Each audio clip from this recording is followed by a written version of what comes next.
sea, si ahorita estás viviendo una vida que no te emociona o que no sientes que está contribuyendo, tú sos responsable de que eso cambie.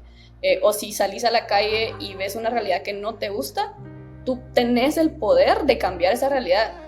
Y lo digo, y te lo digo a ti si estás viendo ahorita, tú tenés el poder de cambiar las realidades que no te gustan. Buenas tardes, buenos días, buenas noches a las personas, a las audiencias que nos ven en nuestro canal. Muchísimas gracias por estar aquí en la audiencia. Hoy tenemos una invitada muy especial.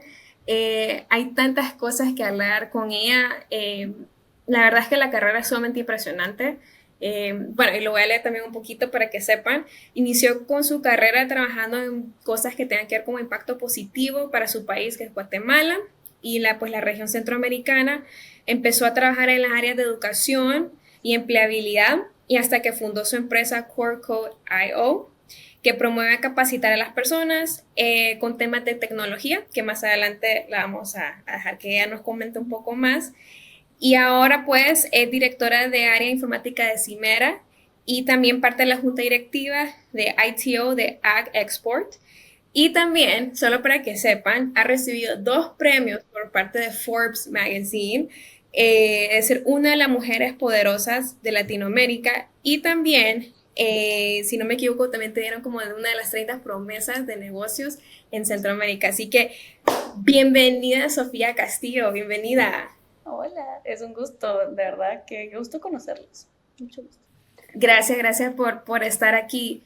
A ver, solamente o sea, coméntanos un poquito de, porque leyendo toda tu carrera y tenés, solamente para mencionar tu edad, tienes 26 años y has tenido una carrera impresionante, 26, ¿no? 25. O sea, de verdad, te rindo mi sombrero. ¿Siempre quisiste trabajar en el área de tecnología? ¿Cómo fue tu evolución a estar aquí en esa área? Buenísimo. La respuesta es no. O sea, yo nunca había estado interesada en tecnología o en negocios. De hecho, mi carrera empieza enfocada mucho en eso, ¿verdad? En temas de desarrollo de país, en temas de desarrollo educativo. Y me enfoco mucho en el lado de ONGs al inicio de mi carrera. Al inicio de mi carrera me refiero a los 16 años, ¿verdad? Por ahí empezando a explorar. Obviamente al lado de otros tipos de trabajo, yo trabajé en call centers, tiendas de ropa, o sea, cualquier cosa que me generara ingreso, mientras estaba como también trabajando en estas ONGs o proyectos de impacto. Yo siempre era el tipo de chica que decía que sí a todo en temas de voluntariado, como miren, necesitamos esto en esta organización, démosle con todo, no es pagado, no importa. Y así, ¿verdad? Porque pues yo también había pasado por situaciones similares y me daba cuenta de la importancia que es construir el presente que queremos para todos, ¿verdad? Entonces, desde ese momento empecé así. Eh, Luego, pues, en paralelo a esta idea de desarrollo de país, a este tema de desarrollo de región, fui dándome cuenta que había un tema de educación que a mí me llamaba mucho la atención, que es que muchas veces la educación no está orientada al tema de alineación con el mercado actual. ¿Verdad? Muchos de los currículums en Latinoamérica no están alineados a lo que el mercado ahorita es o a lo que la realidad ahorita es. Entonces empecé a dar cuenta de eso y al darme cuenta de eso, pues empecé a estar mucho más atenta a, bueno, ¿qué es lo que la realidad o el mercado realmente necesita que aprendamos en este momento de la historia? Y fue así que al plantar esa semilla en mi cerebro, pues estaba muy atenta a eso. Y un día, pues en una sesión de poesía, porque yo soy artista también, yo estaba ahí declamando y una persona se me acerca y me dice, mira, quiero que nos juntemos con un grupo de gente que está cambiando el mundo, Guatemala, lo que sea. Y yo, sí, démosle. Voy y conozco ahí a el primer software developer que conozco, creo yo. O sea, yo no conocía software developers, yo no sabía nada de tecnología, yo ni me preguntaba como, hay algo detrás de las computadoras, ¿vea? Para mí solo Ajá. existía ¿Y a esta edad que tenía, en ese momento qué edad tenías? como 18, 19. Sí, ajá. Y entonces conozco a este developer y esta persona empieza a hablar de que el mundo ya cambió, que ahora podemos crear tecnología, que es como magia, porque al final puedes crear sistemas que ayuden a los doctores, por ejemplo, a diagnosticar mejor las enfermedades escribiendo líneas de código. Y eso, o sea, es loquísimo, ¿verdad? Para mí se siente como eso, como, para mí como expresión artística, que de la nada no había nada y de la nada hay algo hermoso que cambia el mundo, ¿verdad? Entonces yo me enamoré de esa parte, ¿verdad? Del parte de la magia de la tecnología. Y entonces ahí empecé a hablar más con esta persona, me empecé a juntar con más developers y ellos me iban contando que habían muchos empleos en el área de tecnología y no solo habían muchos empleos, sino realmente ya estábamos en una era tecnológica, ¿verdad? Entonces eso me dio el clic y fue de, ok, o sea, hay una gran oportunidad en temas de aprendizaje tecnológico. Quiero empezar a meterme en eso y pues eso es toda una historia de cómo empecé a meter, pero algo así fue como empecé a llegar a la industria de tecnología, que fue alrededor de los 19 años. ¿Y aprendiste los distintos lenguajes de código o solamente lo que buscaste hacer fue ese puente entre posiciones, developers? O sea, ¿qué ángulo viste y por qué rabbit hole entraste? Pero, sí, sí, el primer rabbit hole por el que entré es que busqué a un mentor de programación, ¿verdad? Como que busqué aprender a programar. Eso fue mi primer thought. Eh, pero no sucedió como yo esperaba, porque este mentor me presentó un libro que se llama The Innovators o Los Innovadores de Walter Isaacson, que te cuenta la historia de cómo hemos venido desarrollando las tecnologías que hoy existen, ¿verdad? Que al final es un tema de estar parados en hombros de gigantes. No es un tema de que una persona ha desarrollado muchas cosas, aunque lo pensemos así como que Steve Jobs, Elon Musk, sino que realmente han sido muchos individuos que se han atrevido a ser curiosos y a desarrollar en torno a esa curiosidad.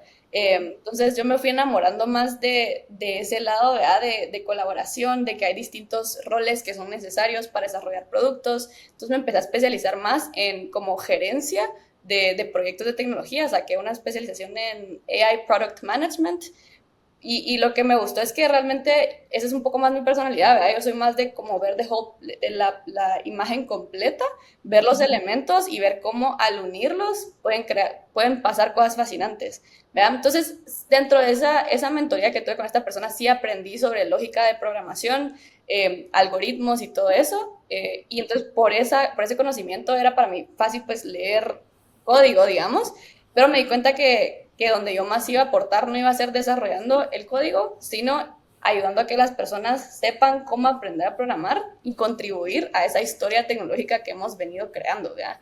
Entonces sí, de vez en cuando como que me sacaba un curso de Data Science o Python como por diversión, porque es un poco mi personalidad, como que esas cosas me divierten, ¿verdad? Entonces, aunque no iba a ser mi enfoque, sí quería poder hablar el mismo idioma, ¿verdad? Porque al final, y eso lo hablaremos más adelante, pero o sea, al tener que vender talento tecnológico, tenías que saber qué tipo de talento tecnológico existía, qué lenguajes existían, qué es un framework, ¿verdad?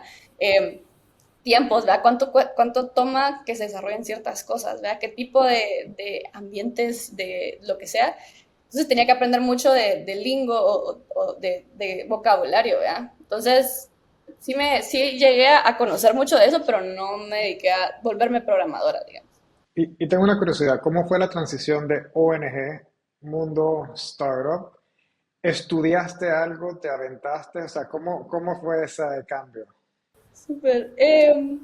Sí, entonces, justo ayer estaba dando una conferencia al respecto y solo me doy cuenta que es muy random, o sea, es muy random, porque, o sea, está este mundo de ONGs, ¿verdad? Entró a la universidad, sigo en ese ambiente, pero me metí en una carrera, que esa es la parte más random, creo yo. Me metí en una carrera donde tú diseñas tu propio aprendizaje. O sea, ahí no hay clases, maestros, tareas, exámenes, no hay nada, sino que el primer año lo único que hay es que vas a leer se llama The Great Books of the Western Society, que son todos los libros que contienen como las bases de conocimiento para todo el conocimiento que tenemos, desde física, química, filosofía, religión, ¿verdad? Entonces tú leías todos los libros de estas grandes mentes sobre las cuales estamos parados ahorita y lo único que hacías el primer año era tener diálogos, eso era todo, y entregar ensayos sobre qué habías aprendido, pero nadie te decía qué era correcto y qué era incorrecto. O sea, literalmente nosotros definíamos cuáles iban a ser las métricas de éxito del grupo, digamos. Y después los siguientes 3 años tú diseñabas tu aprendizaje. Entonces tú tenías durante un semestre, elegías 4 preguntas que querías responder e ibas a buscar mentores para que te ayudaran a responderlas o te ayudaran a construir lo que quisieras construir. Y eso, ¿verdad? Tú diseñabas cómo se te iba a evaluar y cuál iba a ser tu proyecto y cómo tu proyecto se iba a evaluar. Totalmente, o sea, era intenso, ¿verdad? Pero eso también me permitió a mí explorar muchas cosas. Una de las cosas que sí te enseñaron en esta carrera es que no importaba qué quisieras aprender, sí era importante que aprendieras a generar ingresos y a hacer proyectos autosostenibles, ¿verdad? Entonces, sí te recomendaban empezar a tener como internships pagadas o pasantías pagadas o trabajos pagados. Eh, Y entonces esto fue un poco de mi transición de ONGs al mundo de business, porque en el interim, ¿verdad? Yo estaba haciendo un montón de proyectos todavía de educación y entender el sistema público y todo eso, o voluntariados con universidades, cosas de academia, eh, pero eh, necesitaba un internship y apliqué a muchos VCs y muchos startups, porque lo que me gustaba de esa cultura es que estaban creando soluciones, no tanto por business side o lo que sea, sino era como que ellos estaban creando nuevas cosas que funcionan, como lo que yo aprendí en ese libro de tecnología, ¿verdad? Como que ellos son los que están innovando rápidamente. Entonces quería conocer más ese ambiente. Entonces apliqué a todos, todos me rechazaron, o sea, apliqué como a 30 para hacer intern, así no pagada igual, o sea, no me aceptaron. Entonces mi ex en ese momento, por molestar, mandó mi CV a Procter Gamble. Fue como, yo le dije, men, yo no quiero estar en una multinacional, yo no quiero estar en ventas. Y él como que, lo voy a mandar. Y era en LinkedIn y mandó mi aplicación. Y yo por fun, o sea, por diversión, hice los assessments, ¿verdad? Porque a mí me divierte un montón. Y nada, me contrataron, ¿verdad? Entonces me contrataron como Key Account Intern al inicio. Y después, como estando dentro de Procter, empecé a aprender muchísimo porque era como de ventas, negocios, como números, Sí. pues era una multinacional, entonces procesos, ¿verdad?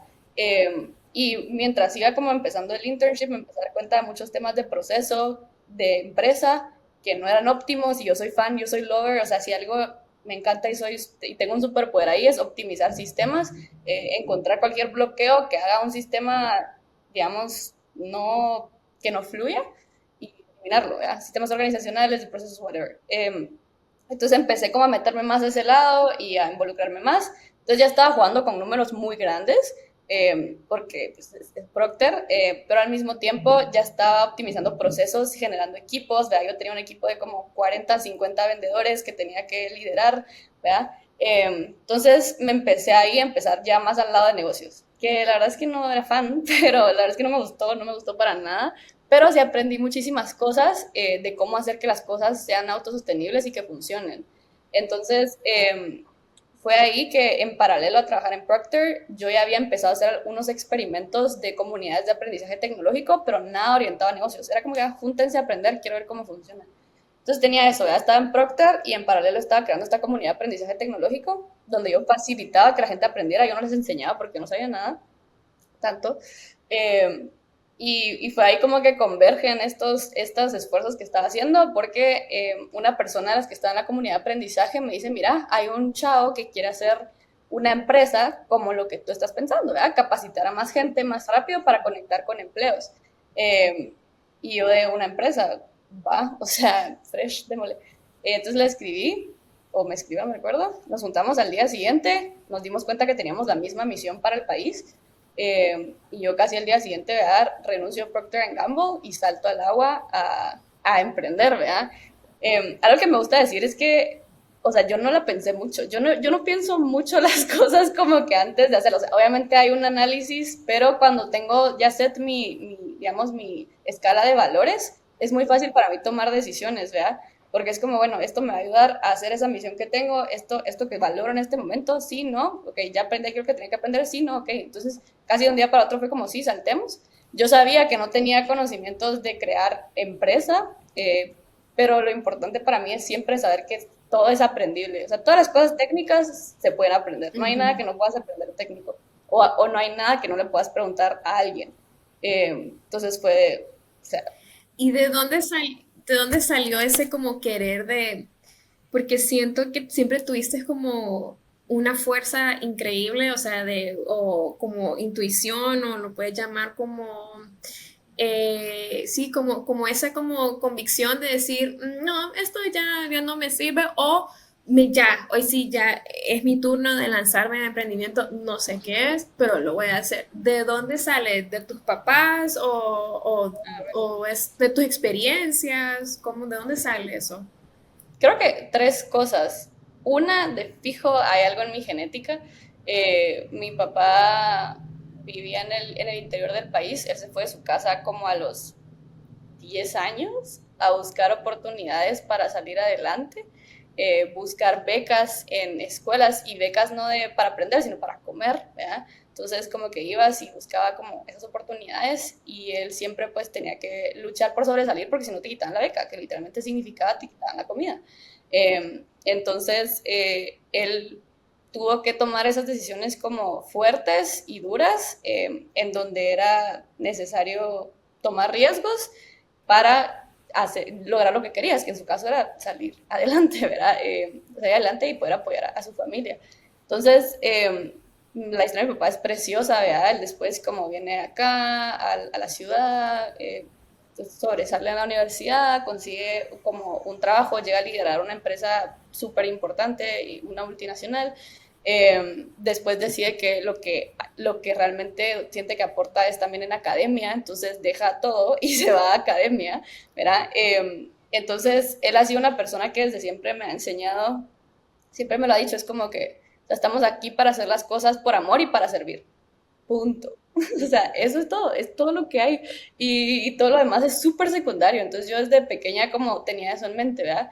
Como por amor y para servir. O sea, eso es como de mis valores principales. Entonces, eso también ayuda a que si hay una decisión enfrente, mi pregunta es como estos, ¿dónde más voy a poder amar o servir más? Entonces ahí es como que donde voy decidiendo. Es una de las cosas.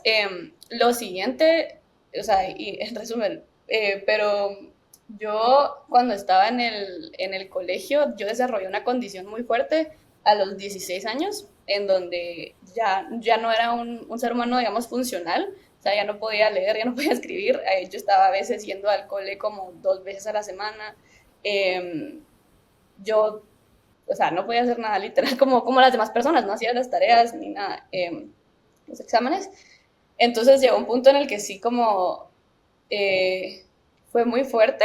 Eh, yo soy católica, entonces mi relación con Jay-Z o sea, es mi fundamento.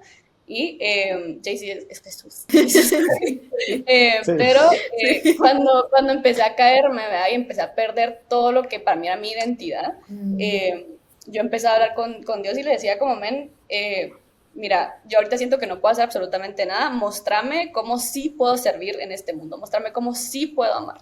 Entonces yo iba así a la iglesia todos los días a decirle a Dios, no puedo hacer nada, decime que sí puedo hacer. Entonces yo creo, y ese es mi análisis viéndolo hacia atrás, que desarrollé como que una mentalidad muy fuerte de siempre preguntarme dónde puedo servir, dónde puedo amar, o sea, y voy a hacerlo, ¿verdad? Entonces, como en ese entonces no podía hacer absolutamente nada, cualquier cosa en donde fuera a amar o servir era sí, y saltaba, ¿verdad? Entonces creo que sí fue una práctica que tuve que ir desarrollando. Y ya después pues solo la seguí practicando y poco a poco como que la intuición creo que va aprendiendo, ¿verdad? Porque obviamente he tomado decisiones donde he dicho sí a todo y pues terrible y, o sea, obviamente no todas las cosas salen bien, pero después vas aprendiendo de por qué no salieron bien las cosas cuando dijiste sí a eso, ¿verdad? Y para mí es un tema, o sea, justo ayer hablaba de eso en una conferencia, para mí el trayecto de emprender ha sido más un trayecto emocional y espiritual más que algo técnico.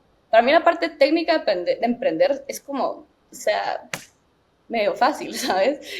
No fácil, solo es simple, es muy simple. Retadora, pero simple. La parte espiritual, la parte de entender por qué tomas las decisiones, por qué hacer las cosas que haces, eso es una lucha interna todos los días, ¿verdad? Pero así he ido entrenando a mi intuición a seguir alineada en amor y servicio. ¿cuánto te cuestionas cuando piensas una decisión? ¿Cuánto te cuestionas de si sí, si no versus el... Porque está la intuición y sí, este es el camino, pero también cuando uno toma la decisión intuitiva, después entra la mente y entran todos los demonios, el emprendimiento ahí. ¿Cómo navegas esa parte? Súper, súper importante. Lo primero importante es que cuando tengo que tomar una decisión, la mayoría del tiempo, y mucha gente va a estar en desacuerdo conmigo, pero así me funciona a mí, yo siempre me pongo un deadline o tipo, si esta decisión se tiene que tomar, la voy a tomar el viernes a más tardar. Porque si no, uno puede pensar todas las posibilidades por un año antes de tomar una decisión. Entonces sí, para mí fue importante empezar a ponerme deadlines de decisión. Ahora, no solo yo reconozco mucho que mi pensamiento y mis ideas y mi experiencia en esta vida es súper limitada. Entonces yo sí siempre busco mentores, ¿vea? O sea, les digo la situación y es como que, y les digo, ¿qué preguntas tenés para hacerme, verdad? O ¿qué habrías hecho vos en esta situación? Y no les pregunto como qué habrías hecho vos en esta situación para yo hacerlo, sino para ver ese escenario de posibilidad de cómo me sentiría yo viviendo esa vida que por ejemplo, este mentor visualizó. Eh, entonces, sí, tengo la intuición de lo que me dice como que así, como que fijo, estás orientada a esto, fijo, te puede servir, pero siempre salgo de mi propia cabeza y voy a investigar en las cabezas de los demás porque son fabulosas las personas. Y así, ¿verdad? Muchas veces sí hago como las cosas por escrito, como que hago post-its o escrito de como que cómo se ve la realidad al tomar esta decisión y cómo se ve la realidad al tomar esta otra decisión. Y la realidad que más me emocione y más diga que Virgo, o sea, que nave de vida, esa es la que elijo, ¿verdad? A veces es más difícil que otro, pero sí me voy mucho por eso de qué vida quiero vivir y qué presente voy a crear al tomar qué decisión. Solo podemos elegir una realidad al final, ¿verdad? Pero es mejor elegir una realidad que no elegir ninguna, ¿verdad? Que a veces eso nos pasa. Es como hay tantas buenas opciones o hay tantas opciones que mejor no elegimos, ¿verdad? Porque, o sea, como que, ¿cuál es la perfecta? Pero al final, elegir algo es mejor que elegir nada, en mi experiencia. Entonces ya, eso es mucho de visualización también lo que hago, o sea, ahora que lo digo en voz alta, es mucho de visualización de futuro, de presente. Sí, estoy aprendiendo de que las decisiones también, porque uno como que trata de hacer las decisiones también como planeando el futuro y no, es que esta es la mejor decisión y tú no sabes si al final la tomaste bien o no, porque vos no sabes si al final, pues, no sabes si va a haber algún problema en el futuro que probablemente lo va a haber, pero tú no lo vas a saber en el momento. Y entonces eso es algo que sí he estado aprendiendo como, bueno, o sea, tomo la decisión, la mejor decisión de acuerdo a las circunstancias actuales, que normalmente uno no, o sea, uno no los toma, como que uno dice, no, es que, y después uno se lamenta después con, pucha, no, lo hubiera hecho de esta manera y al final la tomaste de acuerdo a tu circunstancia en ese momento. Y sabes, alineada a eso, que es una práctica que he tenido y la verdad me libera muchísimo y aporta mi paz, es que para mí la decisión que tomé es la correcta. O sea, esa es mi mentalidad. O sea, si yo ya tomé la decisión, esa es la decisión correcta o la voy a hacer la decisión correcta. ¿Verdad? O sea, no, en mi mente no, ya no existe el camino de tomar una decisión incorrecta. O sea, yo solo tomo decisiones correctas de cierta manera, ¿sabes? Pero, o sea, ¿sabes a qué me refiero? No es que no cometa errores, pero fue la decisión correcta.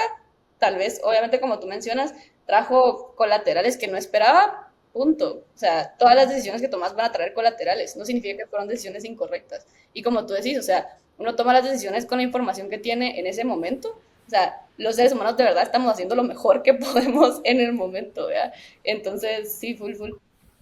Y también añadiendo de Sophie, que uno, el no tomar una decisión también es una decisión, y el quedarte así.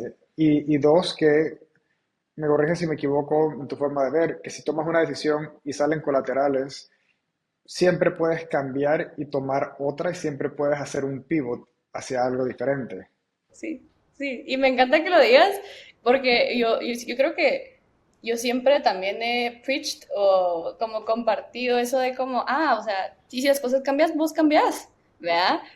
Pero cuando ya viene el momento de que te pasen esas vainas, no suena tan fácil y no se siente tan fácil. Pero ahí es donde regreso como al tema de que para mí es más un dilema emocional y espiritual, porque bueno, sí, tú puedes preach, uno puede preach que sí, vamos a pivotear, vamos a cambiar, pero cuando tenés el momento enfrente y tu corazón te dice ¿cómo así que vamos a cambiar? Como que esto es lo que hemos construido toda la vida, ¿verdad? O sea, es una conversación muy interesante la que podemos llegar a tener con nosotros mismos para seguirnos enseñando que está bien cambiar, ¿verdad? Que es parte de la vida y siempre vamos a tener que cambiar. Entonces me gustó eso, que mencionaras lo del pivot. Y a ver, bueno, tenés Core Code IO, que es para entonces capacitar a las personas con temas de tecnología, o sea, para que se vayan como más que todo, para que la gente vaya conociendo todo el tema de, como tú dices, de los programas, developers, y después ya con eso, igual incluso inteligencia artificial, ¿no? Que le estás enseñando cómo usar eso. Y luego viene Cimera y te dice, quiero comprarte la empresa. O sea, ¿cómo te sentiste en ese momento? O sea, porque yo no me imagino, o sea, como te escucho y vos lo acabas de decir, vos haces las cosas por amor y por servir. Vos no te lo imaginas, yo no creo que te lo imaginaban de que alguien te iba a comprar la empresa, sino que vos solo dijiste como, no, yo lo voy a hacer porque me gusta y porque quiero ir al pueblo guatemalteco. Pero que vos que ya viene alguien y te dice, estoy interesado en comprarte la empresa, ¿cómo te sentiste? Sí, a mí me dio risa, me dio como risa, es como, ¿sabes? Como no estaba apuntando a eso, ni siquiera lo había considerado como una opción. Em, entonces, cuando llevamos un año y medio de la empresa, creo que cualquier persona que emprende sabe que en un año y medio realmente lo que puedes construir es casi nada, ¿verdad? O sea, bueno, la regla, pues, para algunos sí puedes construir un imperio en un año y medio, pero la regla es que no construís casi nada en un año y medio. Entonces, yo nada, estábamos, de hecho, ese año 2022, que era nuestro segundo año, y habíamos hecho nuestra primera ronda de inversión para, digamos, multiplicar lo que ya estábamos haciendo en el primer año. Entonces levantamos la primera ronda de inversión y nos digamos que nos entró el dinero y fue algo así como no habíamos dado el dinero y como un mes después nos llega este correo de hola, nos interesa conocer la empresa, que potencialmente para adquirirla. Entonces yo, digamos, yo estaba súper confundida porque mi plan era vamos a multiplicar lo que hemos estado haciendo, ¿verdad? El dinero ya entró, ya teníamos todo este plan de cómo íbamos a hacerlo crecer con este dinero y de la nada entra este otro elemento que dice, bueno, hay una opción de que los compremos. Eh, entonces, en ese momento yo estaba dando un advisory en Silicon Valley, digamos, en San Mateo, en California, y en una universidad que es para emprendedores, esta se llama Draper University, es una universidad que fundó Tim Draper, que es uno de los investors que ha invertido, ¿sabes?, en esas empresas tech desde que empezaron, entonces como que súper bien. La cosa es que la CEO de la universidad estaba ahí y ella también es súper como que inversionista, súper grande, tech, lo que sea. Entonces yo llegué con ella y le dije, men, mira, me acaban de decir que quieren comprar mi empresa. Como que, ¿qué se supone que haga ahorita? ¿Verdad? Como nunca había pensado en esto. Y ella me dijo, inmediatamente me dijo, vende. O sea, ni siquiera me preguntó nada, solo fue como, vende la empresa ahorita. Y yo, ¿cómo así? ¿Por qué lo haría? O sea, si acabo de recibir investment, yo podría como multiplicar lo que estoy haciendo con ese investment y aparte como que no cambiaría el plan que ya tenía. Y ella me dijo, Sofía, tú como visionaria o como persona que crea cosas nuevas, tu responsabilidad es aprender lo más que puedas, lo más rápido posible. Aprender todo. En este caso, es importante que tú aprendas lo más rápido posible a vender una empresa. ¿Por qué? Y me dijo esto, y yo no lo había pensado así. Me dijo, porque tú no sos el tipo de persona que va a crear solo una empresa en su vida. Tú sos el tipo de persona que todos los días tiene una idea diferente de cómo las cosas podrían ser mejor.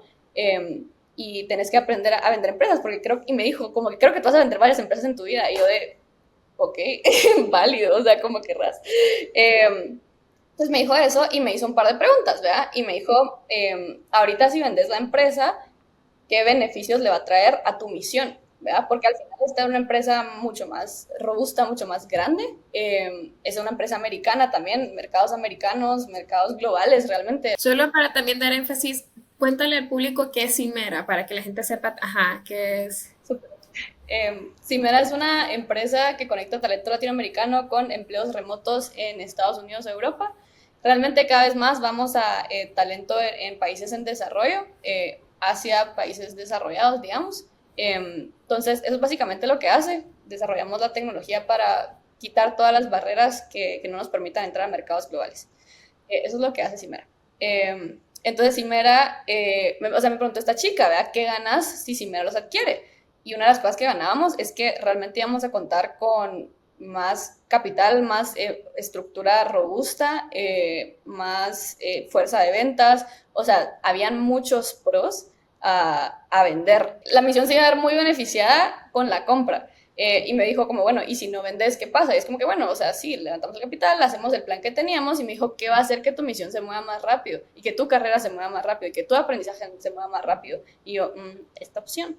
Y la última pregunta que me hizo a mí me choqueó porque me dijo, mira, última pregunta, ¿tú creaste la empresa para tú ser la cara de la empresa y para tú ser la dueña de la empresa, o tú creaste la empresa por lo que puede significar para las personas que impactas. Y yo de, obvio, esas son las personas que impacto, como que lo otro es súper secundario, súper terciario, o sea, no me importa, no me aporta. Entonces ella me dijo, ¿qué? Entonces ahí tenés tu respuesta. Y yo, ¡ah! Pero entonces yo tenía un cofundador, y mi cofundador en ese entonces era como que no me acabamos de levantar, obviamente hacíamos el plan normal, pero esa fue la primera vez que iba a mi cofundador, que él ya tenía más experiencia en la industria y en empresas y todo eso. Yo a él nunca le como que cuestionaba tantas cosas de business hasta ese día, que él dijo como que, bueno, tal vez no estoy tan interesado, y yo le dije, yo sí, hacemos algo que nos pueda funcionar. Y nada, y lo hablamos y al final llegamos a un deal que nos funcionaba, y vendí la empresa. Fue un proceso, fue difícil espiritualmente porque como ya teníamos un plan de crecimiento, tuvimos que pausarlo de cierta manera porque vender una empresa es un full-time job de cierta manera, sobre todo cuando es un grupo pequeño de personas. Todo el tema de due diligence, de papelería, como que de exploración, ¿verdad? De cambios, de adaptación, o sea, es un full-time job y eso sí me desmotivó un montón porque sentí que había pausado algo que era muy importante para mí, por este proceso burocrático que existe. Eh, pero luego aprendí que solo hay veces que tenés que pausar las cosas porque hay otro momento donde va a ser mejor que sucedan, ¿verdad? Entonces, eso pasó, fue como 6 meses que duró, o sea, desde el momento en el que nos dijeron que nos querían adquirir hasta el cierre, que mucha gente dice que eso es re poco tiempo, para mí se sintió la eternidad Sí, he escuchado que eso entera. es más tiempo. He escuchado que Ajá. más de un año por ahí. Te quiero hacer dos preguntas, Sofía. Uno, ¿qué adquirieron? ¿Te adquirieron a ti también para que estuvieras dentro de la empresa como talento? ¿Alguna limitación? O sea, y dos, estando ya en Cimera, una empresa más grande, viendo todo el tema remoto, me gustaría que si nos puedes compartir un poco sobre mujeres en tecnología, las tendencias que ves y las oportunidades hacia más que nada las mujeres. Súper. Va. Lo primero es que adquirieron, sí, sí era parte de la adquisición, que los cofundadores se quedaran al menos 2 años, ese era el deal inicial, después cambió. Pero, porque esto es importante que lo sepan, como que los deals pueden cambiar si las circunstancias cambian, pero inicialmente el deal era que los dos cofundadores nos íbamos a quedar 2 años, desarrollando por code, porque lo que iba a pasar, y eso también pues era bonito, es que realmente este men iba a comprar, o esta empresa iba a comprar, a Core Code, pero Core Code iba a seguir existiendo casi business as usual. Entonces, hasta como que misma estructura, roles, misma libertad, ¿verdad?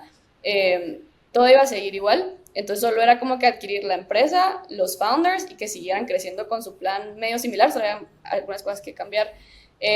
Después eso cambió porque el mercado cambió. Entonces, hoy por hoy, por ejemplo, bueno, el año pasado, como la empresa iba creciendo y fuimos demostrando ciertas cosas, fuimos haciendo ciertas cosas, a mí me contrataron como CIO.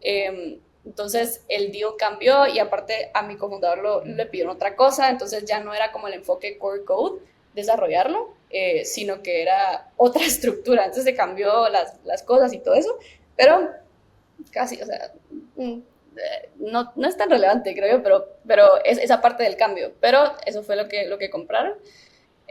Y que, de hecho, en ese punto que llevamos 1 año y medio, lo más valioso que tenía la empresa realmente eran los founders, ¿verdad? El equipo. O sea, que habíamos desarrollado casi nada. Entonces, a mi parecer, lo que ellos compraron fue, o sea, los founders.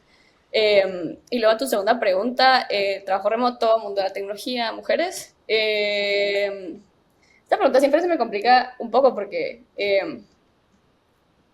o sea, no sé qué responder, como que sí, hay muchas oportunidades para mujeres en tecnología. Lo importante es que las mujeres estemos listas y tengamos las habilidades que son necesarias, para entrar a estas posiciones, ¿verdad? Sí, sí, a veces, o sea, en mi caso no me pasó tanto porque yo empecé Core Code como 2021, entonces ya llevo como 3 años en la industria de la tecnología. Entonces ya me acostumbré, pero sí es cierto como que cuando vas a una reunión son 20 hombres y tú, ¿verdad? O vas a una conferencia de tecnología, todos los panelistas son hombres y estás tú. Pero creo que lo que yo diría en ese tema es, o sea, si sos mujer y te interesa la tecnología, tú tienes todas las capacidades para hacerlo, para lograrlo. y hay puestos para todos y para todas. El punto siempre es como, al final es una competencia, ¿verdad? De quién tiene las habilidades, de quién sabe venderlas también. A veces puede pasar que culturalmente quizá en algún punto las mujeres nos reservábamos más nuestras habilidades y sí pasa culturalmente que como cuando hablas o sos muy confiada de tus habilidades, es como, ay, como que esa chava súper engreída, pero si un chavo habla de sus habilidades, es como que, o sea, así son los hombres, ¿verdad? Eh, pero yo te diría como importante, ya sea para tech o emprendimiento, ¿verdad? Que tú mantengas tu fuerza y tu poder y punto, ¿verdad? O sea, tu fuerza y tu poder en las conversaciones, en tu presencia, en reconocer tus habilidades, en saber lo que traes a la mesa y sentirte, o sea, sentarte con eso y seguirlo trayendo a la mesa. Y eso va a ir abriendo puertas y va a ir, digamos, cambiando mentalidades. O sea, a mí me pasó súper cute que cuando yo estaba empezando Core Code, yo me senté, de hecho, con personas de Hexport, como, miren, estoy capacitando gente de talento tecnológico, y ellos como que, ¿quién sos? ¿Verdad? Y aparte como que todos eran hombres, y todos como que, y esta niña, ¿verdad? Yo tenía 20 años también, como que, y esta niña es mujer, o sea, y me preguntaron, me recuerdo, era como que, ¿y tú qué credenciales tenés de tecnología? Como que no parece que sepas de tecnología. Y yo y yo, o sea, pero igual mantuve mi fuerza, ¿verdad? Con ellos, las personas de Hexport no tuve relación por ciertos años, y hoy me pidieron ser una de las directoras de talento digital de Hexport, ¿verdad? Entonces, 3 años después, pero eso fue porque yo no salí de esa reunión diciendo, o sea, no, soy una mujer y no soy capaz, sino salí de esa reunión diciendo como que voy a seguir haciendo el trabajo que estoy haciendo. Yo sé que como estoy comenzando no tengo tantas credenciales o formas de backup lo que he hecho, porque a veces sí, por ser mujer y por ser una de las pocas mujeres, van a necesitar credenciales, van a necesitar evidencia. It is what it is. Es lo que es. Es cierto que no tenemos tanto como backstory de que mujeres lo han hecho. Es cierto, es normal. O sea, es normal como sentir miedo a las cosas cuando son diferentes. Entonces sí, nos va a tocar trabajar y pues seguir haciendo como que esas cosas poderosas y eventualmente, o sea, la gente se va a dar cuenta y por tu trabajo, más que porque seas mujer, es por tu trabajo y por lo que estás aportando. Y solo también para que la gente sepa, dice AG Export, ¿qué es? Para que la gente sepa. Súper, es una asociación, es la Asociación de Exportadores de Guatemala. Entonces, Guatemala se conoce mucho por su tema de exportación y básicamente lo que hace la asociación es que todas las empresas que exportan están ahí, y van viendo temas de iniciativas o infraestructura necesaria en el país para que la exportación a nivel país crezca. Entonces hay distintas comisiones, y o sea, es súper complejo, pero al final la Comisión de Tecnología, por ejemplo, lo que hace es unir a todas las personas que exportan algún tipo de tecnología o talento tecnológico, identificar cómo sus necesidades a nivel país, infraestructura, legal, todo, e ir moviendo la aguja para que estas empresas se aceleren, ¿vea?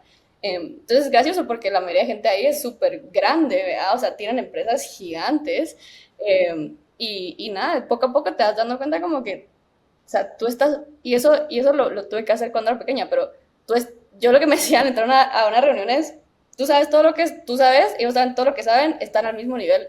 O sea, estás al mismo nivel que ese CEO que está ahí. Y algo que sí pensaba, y es medio cute también, pero cada vez que yo me sentía un poquito intimidada al entrar a una reunión con un Sí. CEO, yo me los imaginaba como babies, como Ah, sí. niños. Porque al final como que los seres humanos son solo niños grandes, ¿me entiendes? O sea, todos los seres humanos estamos intentando nuestra mejor cosa, ningún ser humano es un no ser humano, todos tienen miedos, todos van al baño. Entonces yo me decía como que vos sos igual a este CEO, o sea, somos los dos personas. Y eso me ayudaba mucho a no como que verme de menos al entrar a una reunión, sino entrar a una reunión como, ¿qué onda, men? Como que, ¿cómo vas? Y eso genera confianza, ¿verdad? Y fue importante en mi trayecto. Sofía, yo sé que pronto te tienes que ir, que estás súper, súper ocupada, ya vemos por qué. ¿Cómo se crea esa equidad? Algo que me gusta de la tecnología y el AI es que está leveling el playing field y que en verdad la tecnología no discrimina sexo, orientación ni nada, es produces, no produces, resultados o no. ¿Cómo se crea una equidad en que mujeres se atrevan a entrar en el mundo y darse cuenta que aunque esté la cultura, aunque esté estos skills que no tienen, todo se aprende y cómo se puede fomentar de que se crean ese cuento de que yo también puedo, de que yo también aprendo, yo también soy una persona capaz y que se atrevan a ese mundo que necesita, que hay oportunidades, pero que no es un mundo en que las mujeres usualmente están siendo atraídas porque no es la típica carrera, mucho menos en Latinoamérica. Sí, súper.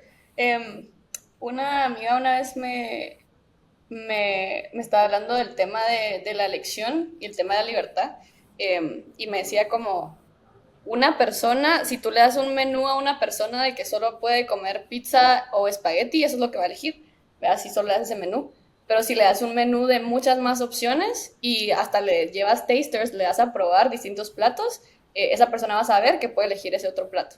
Y eso para mí es la importancia del tema de equidad, ¿verdad? ¿En qué sentido? Para mí lo más importante no es que más mujeres entren a tecnología, sino que sepan que es una opción y que pueden elegir libremente meterse en tecnología o no, ¿verdad? Meterse en tecnología o meterse en arte, meterse en tecnología o ser full-time moms, lo que quieran, pero que sepan que es una opción y que es posible, ¿verdad? Entonces, para mí, lo importante y parte de mi rol es hacer mi trabajo bien, o sea, hacer mi trabajo lo mejor que pueda, porque yo me convierto en una opción en el menú, ¿verdad? O no yo, ¿verdad? Sino estar en tecnología, ser una empresaria, es ahora o se está convirtiendo también, por lo que yo estoy haciendo y por lo que muchas otras mujeres están haciendo, en una opción en el menú. Y para mí lo importante es eso, que exista la opción en el menú, que sea visible, y por eso parte de mi responsabilidad, y así la tomo como responsabilidad ahorita, es construir en voz alta. ¿Verdad? A mucha gente le da miedo construir en voz alta porque, o sea, obvio vas a fracasar, obvio se van a caer las cosas, obvio como que, o sea, fijo, te vas a caer. Y entonces da miedo a veces construir en voz alta, decir como que estoy construyendo una empresa, como que me acaban de comprar la empresa, porque pasado mañana igual y se cae el mercado, ¿verdad?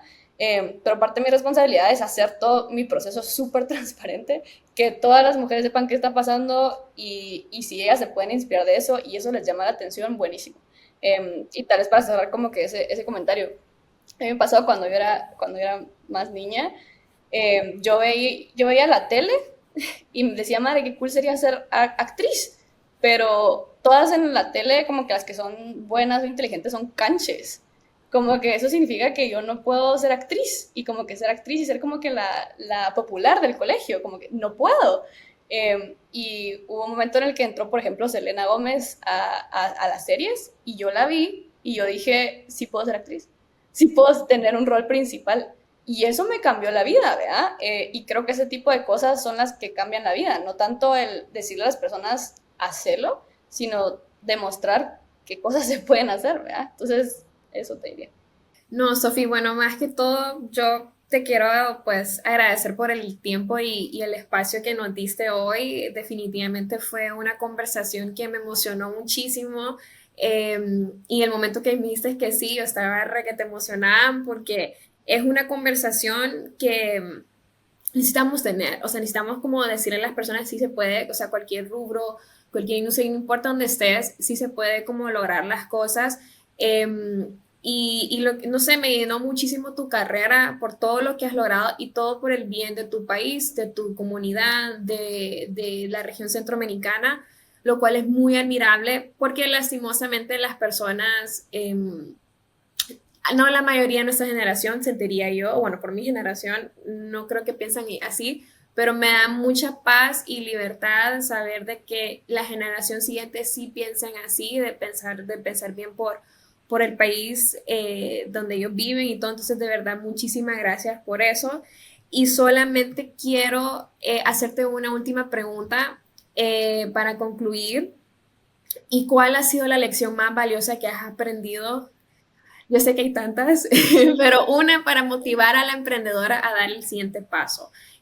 Porque eso es lo que sí hemos sentido, que la gente siempre tienen ese miedo. El miedo, siempre repetimos, el miedo nunca se va, pero ¿cuál es la acción que has aprendido, que has sentido que ha sido más valiosa en tu vida, en tu carrera profesional o personal? Pues para darle ese extra empuje a la persona.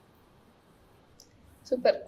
Em, Creo que una de las lecciones más importantes que he aprendido es que tengo la libertad de diseñar una vida para mí y de diseñar el presente que me rodea. Cuando te das cuenta que tenés ese poder, es muy difícil ignorarlo. Porque te das cuenta, o sea, si ahorita estás viviendo una vida que no te emociona o que no sientes que está contribuyendo, tú sos responsable de que eso cambie. o si salís a la calle y ves una realidad que no te gusta, tú tenés el poder de cambiar esa realidad. Y lo digo, y te lo digo a ti si estás viendo ahorita, tú tienes el poder de cambiar las realidades que no te gustan. Y entonces como al empezar a pensar así, ya uno se vuelve más inquieto, ¿verdad? Y hasta se frustra y se estresa, pero ese tipo de incomodidad es necesaria para empezar a movernos, ¿verdad? Y eso es algo que he aprendido mucho. Si te sientes incómodo, muévete, ¿verdad? Entonces, si te sientes incómodo, muévete. Si algo te incomoda, si algo no te gusta, muévete, cámbialo, ¿verdad? Entonces, eso es de lo que más he aprendido, que tengo el poder de cambiar la realidad. ¿Qué onda con eso? ¿Verdad? Voy a usarlo. Y lo otro que les diría es que todas las personas son necesarias, todos tenemos distintas cosas que nos incomodan, distintos superpoderes que tenemos, nuestras vidas se van a ver distintas, ¿verdad? En mi caso personal, esta ha sido la historia que he ido diseñando y es la historia que yo quiero, pero todas las historias son necesarias, todas las historias pueden ser hermosas y eso es lo bonito también de ser humano en esta realidad, ¿verdad? Que todos vamos a escribir cuentos tan distintos y se van a ver tan distintos que hace que la imagen se vea más bonita. Eso diría. No, pues qué lindo terminar así. Muchísimas gracias. ¿Y dónde la gente te puede encontrar? Por si pues te quieren conocer y todo, ¿dónde te pueden encontrar? Súper. En Instagram y en TikTok. En Instagram estoy como Honest Bubble. Hay una historia detrás de eso, pero Honest Bubble. Y en TikTok, The Honest Bubble. Yo no veo mucho mis DMs. De hecho, bendición de Dios que vi tu DM. Pero sí, gracias. No veo mucho mis DMs. Pero hay ciertas dinámicas que hago donde tú puedes interactuar conmigo. Por ejemplo, hago en vivos todos los miércoles en TikTok. Entre semana ofrezco una mentoría gratuita a ciertas personas, pero tienes que ir a un formulario y tienes que hacer ciertas dinámicas. Entonces, yo prefiero que interactúen conmigo en esas dinámicas porque es muy probable que no vean lo Sí. demás. Eh, pero No, sí, listo. Bueno, no, muchísimas gracias. Muchas gracias por estar a aquí. ustedes. Gracias, Sofía.